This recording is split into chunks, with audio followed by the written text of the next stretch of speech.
అందరికీ నమస్కారం. మీడియా మిత్రులందరికీ నూతన సంవత్సర శుభాకాంక్షలు.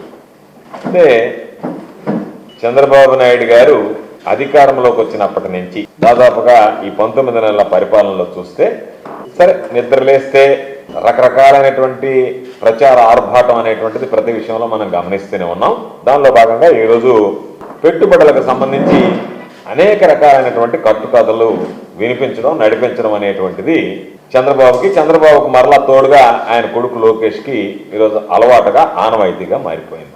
ఫోర్బ్స్ ఒక స్టోరీ రాసిందని దాని మీద రకరకాలైనటువంటి ట్వీట్లు చేస్తూ అసలు ఈ ప్రపంచంలోనే పెట్టుబడులకు సంబంధించి ఆకర్షించడంలో చంద్రబాబు కొడుకు తప్ప మరి ఎవరి వల్ల సాధ్యమైనటువంటి పరిస్థితి లేదన్నట్టుగా ఈరోజు ఊహో అని చెప్పి బాకా వదలం అనేటువంటిది ప్రారంభించేశారు. అయితే మేము అడిగేది సరే మీరు మీ బాకాలు వస్తున్నారు, మీకు అలవాటే, రకరకాలైనటువంటి ట్వీట్లు వదులుతున్నారు.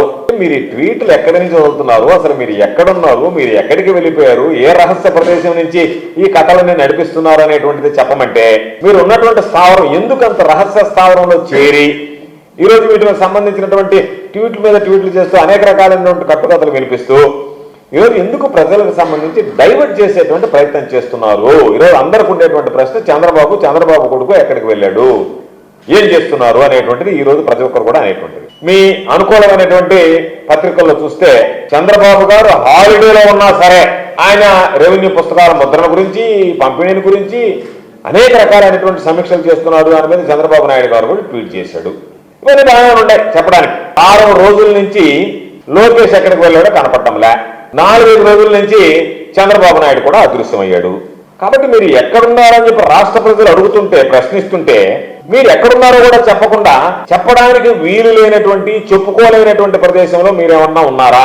కాబట్టి ఎక్కడున్నారో అనేటువంటిది కూడా మీరిద్దరూ చెప్పకపోవడం అనేటువంటిది సరైనటువంటి పద్ధతి కాదు. మీరు సరే మాకు సరే మిగతా చెప్పకపోయినా మాకు ఈరోజు కొన్ని కథనాలు చూస్తే అనిపించింది మీకున్నటువంటి అనుకూల మీడియాకు కూడా మీరు చెప్పినటువంటి పరిస్థితి లేదు.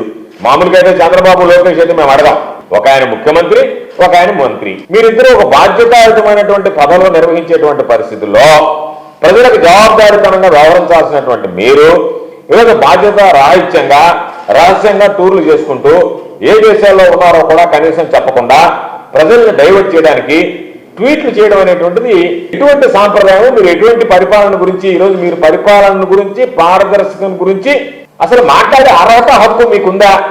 మీరు ఎక్కడున్నారో తెలియకుండా రహస్య ప్రదేశాలకు వెళ్ళి గతంలో మా నాయకుడు పాపల ద్వారా కుమార్తెను చూడడానికి వెళ్తే అబ్బా కొడుకులు చేసినటువంటి హంగామా అంతా ఇంత కాదు చంద్రబాబు లోకేష్ రకరకాలైనటువంటివి మీకు అనుకూలమైనటువంటి మీడియా అయితే రకరకాల కథనాలను వండి వాచ్ చేసింది. ఈరోజు మీరు ఎక్కడికి వెళ్ళారో చెప్పండా అని అడిగితే దానికి సంబంధించి ఉలుకు పొలుకు లేకుండా గమ్మైపోయారు. మీ భాగవతాలు ఎట్టుంటాయంటే ఆత్మస్థుతి పరమంతో బ్రతికేటువంటి వాళ్ళు మీరు. అందుకనే ఎదుటి వాళ్ళని విమర్శిస్తారు తప్ప ఆ ఎదుటి వాళ్ళని విమర్శించిన ఆ నోటితోనే మిమ్మల్ని మీరు ప్రశ్నించుకుంటే మీ మనస్సాక్షిని మీరు అడిగితే మీరు చేసేటువంటి తప్ప ఒప్పు అనేటువంటిది మీకే అర్థమయ్యేటువంటి పరిస్థితి. ఈరోజు రాష్ట్రానికి విపరీతంగా పెట్టుబడులు వస్తున్నాయని చెప్పి ఒక ప్రచారం చేస్తున్నారు. రాష్ట్రానికి పెట్టుబడులు రావాలి అని వైఎస్ఆర్ కాంగ్రెస్ పార్టీ కోరుకుంటుంది. ఈ రాష్ట్రానికి పెట్టుబడి రావాలి, ఈ రాష్ట్రం అభివృద్ధి చెందాలి, రాష్ట్రంలో ఉండేటువంటి ఉద్యోగ ఉపాధి అవకాశాలు పాప నిరుద్యోగ యువతకి ఉద్యోగ ఉపాధి అవకాశాలు రావాలని చెప్పి కోరుకుంటారు. దాంట్లో ఏమీ సందేహం లేదు. అయితే మీరు చెప్పేటువంటి మాటలకి జరిగేటువంటి తంతుకి ఏమాత్రం పొంతం లేకుండా పోవడమే ఇక్కడ ప్రధానంగా ప్రతి ఒక్కరిని కూడా బాధించేటువంటి విషయం. ఈరోజు ఫోర్బ్స్ పత్రిక ఏం రాసింది దాని గురించి చాలా మంది చదవలేరు. దాన్ని ఎవరు రాయించారు ఏందనేటువంటిది ప్రజలకు తెలియదు.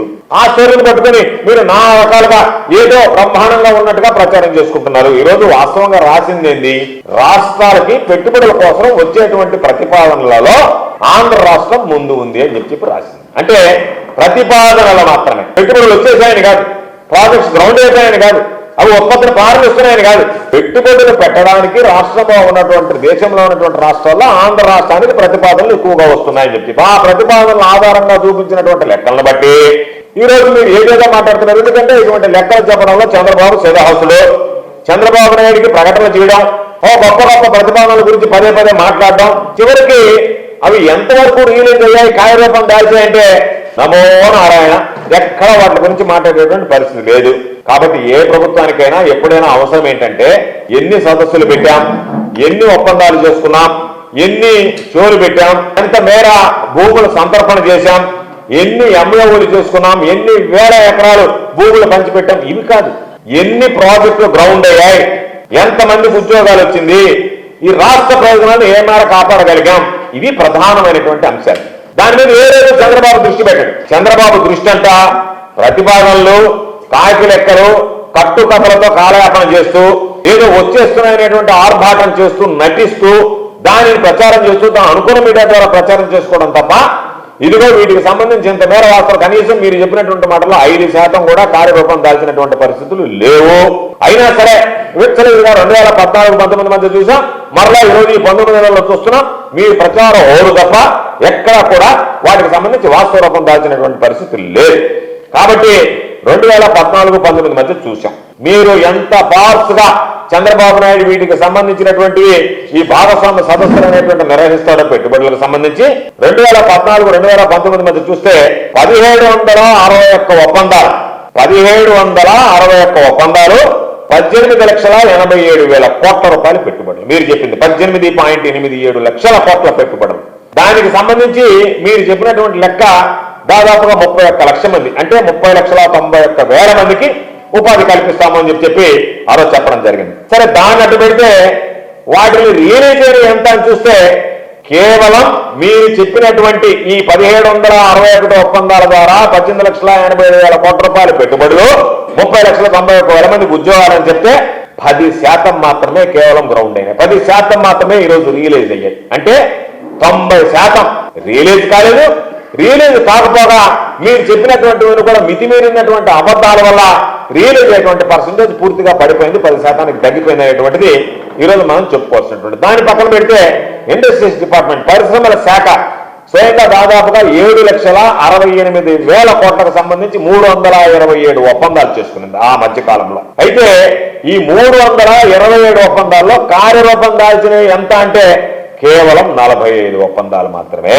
అంటే దాదాపుగా 13% లోపలనే. ఇది మీకున్నటువంటి నేరుగా ఇండస్ట్రీస్ తీసుకున్నటువంటిది వస్తే రియలైజ్ అయింది మీరు ఇచ్చినటువంటి దాంట్లో 13% లోపల. అదేవిధంగా మొత్తం మీద పెట్టుకుంటే 10% లోపల ఈరోజు రియలైజ్ అయ్యేటువంటి పరిస్థితి ఏర్పడింది. 2019 మధ్యలో, 2014-2019 మధ్యలో చంద్రబాబు నాయుడు మొత్తం 17 సార్లు ఈరోజు వాటికి సంబంధించినటువంటి ఎస్ఐపిబి సమావేశాలు, investment promotion board, state investment promotion బోర్డుకు సంబంధించినటువంటి సమావేశాలు జరిగాయి. దాంట్లో 1,70,036 కోట్ల రూపాయలకు సంబంధించినటువంటి 91 మెగా ప్రాజెక్టులకు మీరు ఆమోదం తెలిపారు. అమల్లోకి వచ్చింది ఎంత? మీరు చెప్పినటువంటి 91 మెగా ప్రాజెక్టులు 1,70,36,000 కోట్ల రూపాయలకు సంబంధించి మీరు ఆమోదిస్తే మీకు సంబంధించి వచ్చినటువంటి రియలైజేషన్ చూస్తే 5.69% మాత్రమే. మిగతా ఎక్కడ కూడా దాదాపుగా 95% మీరు చెప్పినటువంటి వాటిలో మీరు ఆమోదించినటువంటి ప్రాజెక్టులు ఈ రోజుకి కార్యరూపం దాల్చినటువంటి పరిస్థితి లేదు. 2014-19 మధ్య 3 సార్లు సిఐఐ సదస్సు నిర్వహిస్తే చంద్రబాబు వాటికి సంబంధించినటువంటి అనేక రకాలైనటువంటి ప్రకటనలు చేసిన ప్రకటనల మాటలు చూస్తే కోటలు దాటాయి. వాటికి సంబంధించినటువంటి ఏమన్నా వచ్చాయని చూస్తే ఎన్ఎల్ హాస్పిటల్స్ అత్యుత్తమ వైద్య సేవలు సామాన్యులకు అందుబాటులో. అపార అనుభవం గల వైద్య నిపుణులు doctor Nagendra Prasad Kulari, managing director, గుండె వ్యాధి వైద్య నిపుణులు గారి ఆధ్వర్యంలో cardiology, neurology, surgical gastroenterology, orthopaedic, ప్రసూతి మరియు గైనకాలజీ, పల్మనాలజీ, జనరల్ మెడిసిన్ మరెన్నో పలు విభాగాల వైద్య సేవలు. అత్యాధునిక ఎక్విప్మెంట్ గల ఐసీయూ, ఆపరేషన్ థియేటర్, క్యాథ్లా, 24/7 ఎమర్జెన్సీ మరియు క్రిటికల్ కేర్, అడ్వాన్స్డ్ మిషనరీ గల ల్యాబ్, సిటీ స్కాన్, ఎక్స్రే మరియు సేవా విభాగం గల వర్కింగ్ స్టాఫ్. అన్ని కంపెనీల హెల్త్ ఇన్సూరెన్స్ సౌకర్యం కలదు. అందరికీ అందుబాటులో అత్యాధునిక వైద్య సేవలు అతి తక్కువ ఖర్చులో. ఎన్ఎల్ హాస్పిటల్స్, పివిఆర్ కళ్యాణ మండపం ఎదురుగా, అన్నమయ్య సర్కిల్ దగ్గర, మాగుంట లేఅవుట్, నెల్లూరు.